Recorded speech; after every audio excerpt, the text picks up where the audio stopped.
Bem-vindos ao Rompendo Limites, programa de sexta-feira. E temos aqui uma pergunta de Daniel Albuquerque que diz o seguinte: já vi notícias de que apareceram esqueletos de gigantes, nefilins, a Arca de Noé, etc. Estes aparecimentos poderão ser sinais dos fins dos tempos? Ou Deus está a permitir estas descobertas para confirmar a sua palavra ao mundo?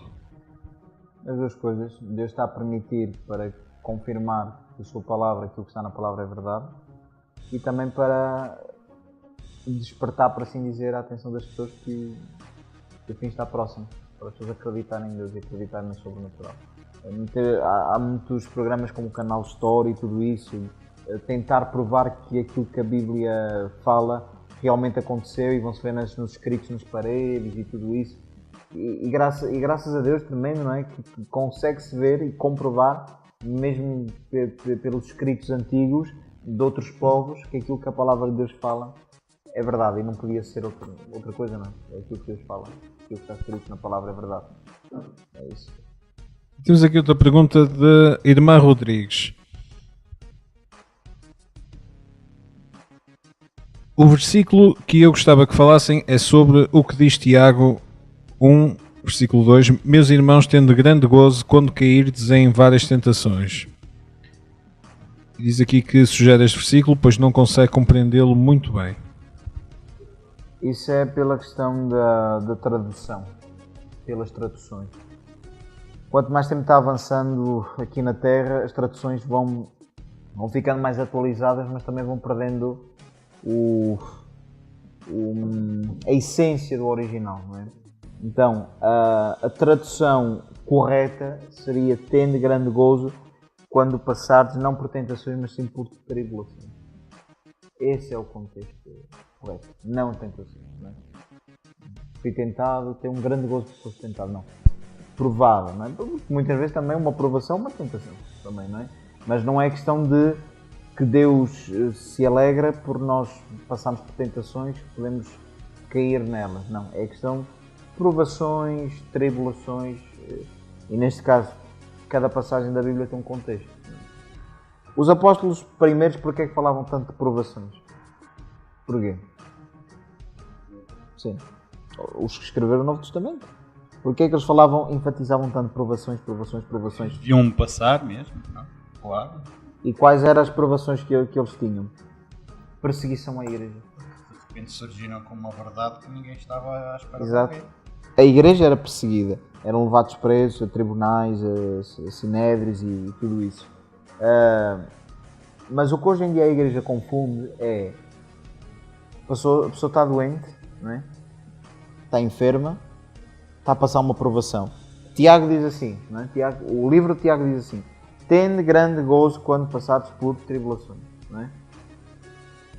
E a pessoa está doente e diz assim: está a ver? Tiago diz para estar alegre, Deus está-me a provar para eu estar doente. Mas o mesmo livro de Tiago, no capítulo 4, diz assim: se alguém entre vós doente, chamai os presbíteros da igreja e ungi-o com óleo e fazei a oração pelo enfermo, e a oração do enfermo salvará o doente. O que a Bíblia fala sobre tribulação não tem a ver com doença, tem a ver com a igreja perseguida. Só que isto é desculpas quando nós não conseguimos solucionar, quando as igrejas de hoje em dia não conseguem solucionar o problema dos enfermos com a oração da fé que salva o doente, começam a arranjar essas desculpas para dizer que é uma tribulação. O Cristiano está sempre a puxar para o micro, não me deixa falar, toma lá. Lembro-me de algo, realmente, falando disso, que há muitos líderes que não querem sair do comodismo. E do comodismo não é só de se deslocarem às casas das pessoas ou até mesmo aos hospitais para orar para as pessoas, é também o comodismo espiritual. Ora bem, não tenho muita fé para chegar ao ponto de orar para a cura de uma enfermidade. Pois, olha, mais vale dar uma palavrinha. É tal esmola que se dá àqueles que estão, como aquele paralítico que estava à porta do templo. No fundo eram pessoas que tinham fé, que entravam no templo. Mas o que é que elas lhes davam? Uma esmola. E então quando se agarra só um versículo da Bíblia e fala-se disso, e das lutas, tribulações, é dar uma esmola àquela pessoa. Deus tem toda a palavra. Deus tem toda a palavra e por isso é que fala que também tem poder para curar os enfermos. E eu acho que os líderes devem ter essa ousadia e fazer a obra de Deus, não é? No programa anterior, estávamos a falar sobre o apóstolo, houve uma coisa importante que eu esqueci-me de falar sobre o ministério apostólico. Tinha puxado por algo. Por ti. O ministério apostólico é comparado, ou seja, os cinco ministérios são comparados à nossa mão, não é? E aos 5 dedos dela. E o ministério apostólico, não é? É o dedo polegar, neste caso, não é? Que é o dedo que toca em todos, não é? Então, o ministério apostólico toca todos os ministérios. Por exemplo, um apóstolo verdadeiro também é profeta, também é pastor, também é mestre e evangelista. Cobre os 5 ministérios. Natan, eu se calhar nem devia estar aqui sentado, porque assim, eu fico tão irritado em ver que se fala tanto de amor nas igrejas, vejo que se fala tanto de abraçar as pessoas na igreja, vejo tanta gente ferida, tanta gente perdida, e vejo nas grandes cidades, numa só avenida, 20, já cheguei a contar, 30 igrejas. E à volta da cidade, nas aldeias, nas vilas, às vezes vão a um sítio, quer dizer, nós estamos a conquistar terreno ou estamos só apenas a confortar-nos onde há um agregado populacional tremendo e esquecemos daqueles que estão mais para o interior. Diz-me uma coisa, sendo isto um programa que eu acho que é polémico para muita gente, há ou não há interesse de números, de lugares sentados na igreja, de números de dizimistas, de ofertantes, ou então, afinal de contas, o que é isto? É franchising de igrejas? Ou realmente estamos aqui a espalhar o Evangelho? Entendes o que eu quero dizer? Sim. A igreja perdeu o seu verdadeiro foco, não é? Há de tudo isso aquilo que disseste, há os franchisings das igrejas, há os interesses dos números. Eu vou-te só dar um exemplo. Eu gosto de cortar assim, afiembrar-te um bocado, de certa forma. Eu conheço 3 denominações diferentes, cada uma com o seu nome diferente, num só local. Isso é uma confusão terrível. Conheço, não vou dizer nomes, para não estarem aqui, que a gente está aqui para atacar, porque assim, cada um de vocês vai responder. Não interessa. Mas conheço um local só, com 3 denominações lá dentro. É uma confusão terrível. Só o meu telefone a tocar. Peço perdão. Isto eu gosto quando os pastores dizem assim na igreja: desliguem os vossos telemóveis. Obrigado. Bom, eu já tenho. Está à vontade. Mas sei. Onde é que eu estava? Entendes o que eu quero dizer? O que é que tu achas disto tudo? Será que por pagam aqueles que verdadeiramente querem dirigir a obra, no verdadeiro amor, no verdadeiro interesse, por assim dizer? Há aquilo que tu disseste, há os franchisings, há os interesses de números, não é? Há tudo isso, mas a igreja modernizou-se, não é? Mas não podemos perder a essência, não é? Eu fui ainda há pouco tempo, este verão, fui a uma cidade no Alentejo, penso que é Estremoz? Sim, foi Estremoz. E senti um peso terrível em Estremoz. Se alguém está-me a ver em Estremoz, não leva mal por isto que eu vou dizer. Mas senti uma opressão na cidade, por assim dizer. E entrei num hotel, não vou dizer o nome, mas entrei num hotel. Onde sentia-se uma opressão terrível dentro do hotel. Mas não é querer ser maníaco, não é? Ou ter a teoria da perseguição ou alguma coisa assim, que eu não tenho. Mas havia uma opressão terrível no hotel, parecia-se sombrio, não sei. Então, falando um pouquinho com o homem da recepção,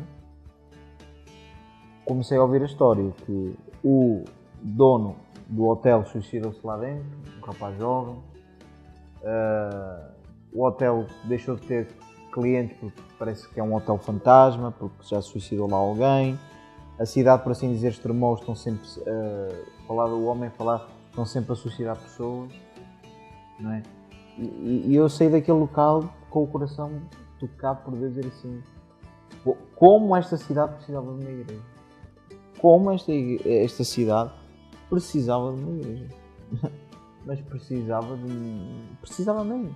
Então eu, por assim dizer, evangelizei o homem, que é o recepcionista do hotel. Dei uns cartões da igreja, falámos um pouquinho para ele e tudo. Mas ficou um desejo no meu coração de, se Deus me desse uma oportunidade, eu abriria uma igreja lá, porque é uma cidade que necessitava. E o que o Paulo está a dizer é que muitas vezes nos concentramos nas metrópoles, por assim dizer, e nos esquecemos nesses povoados que há pessoas que sofrem. É um experimento terrível e que não há igrejas nesse lugar. Porque tu tens conhecimento, sabes disso, na palavra fala que nos últimos tempos a palavra seria Pregada por todo lado. Pregada por todo lado. Já ouvimos quem faz, que viaja na net, por assim dizer, vê que há tribos na Amazónia que já foram evangelizadas. Mas já lá foram pastores. Uhum. Inclusive eu vi um documentário há pouco tempo, um pastor que entrou numa tribo da Amazónia que nunca tinha visto um isqueiro, nunca tinha visto um espelho, por assim dizer. Falou-lhes da palavra, e quem quiser que vá ao Google e procure isso, é só colocar pastor evangélico ou evangelizar uma tribo do Amazonas e vocês encontram isso.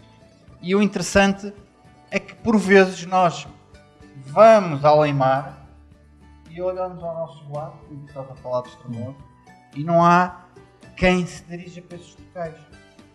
É interessante, porque o que nós estamos a ver nos últimos tempos é a fé de muitos a esfriar, por assim dizer, e os interesses serem outros.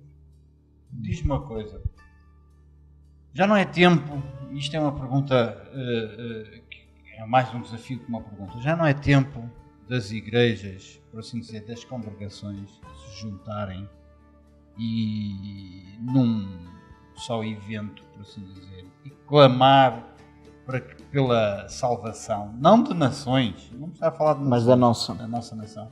Creio que sim, creio que seria tremendo e que iria causar um impacto. E não somente nos juntarmos para um evento, mas nos juntarmos para Não queres lançar esse desafio? Nossa Senhora, a todos os pastores, líderes, denominações, vamos nos unir no amor de Cristo, deixar as nossas diferenças de lado e nos unimos por uma causa. Vamos conquistar a nossa nação para Jesus. Não vamos fazer somente um evento para dizer que estamos unidos, mas vamos nos unir por uma causa. Vamos lutar pela nossa nação, vamos unir esforços, unidos no espírito, mas em diferentes locais, em diferentes igrejas, em diferentes denominações, mas lutarmos não uns contra os outros, mas lutarmos para que Portugal seja salvo. Vamos continuar no Rompendo Limites na próxima semana com isto. Vamos elevar mais o patamar do Rompendo Limites. Amém. Vamos romper limites neste sentido. Vamos mesmo. Para que haja união e acordemos para algo de novo que Deus tem para todos nós. Amém. Rompendo Limites, sexta-feira. Espero que tenham gostado desta semana. Lançamos o desafio para a próxima semana, para mais perguntas, mais dúvidas, mas a próxima semana também nós deste lado vamos falar para vocês sobre evangelização. Será que terminou? Será que continua? Será um desafio grande? Ou será que é fácil aceitar, o povo aceitar ser evangelizado? Uma boa noite para todos vós. Aqui Paulo, Deus abençoe. Natan e Cristiano. Um abraço. Deus abençoe.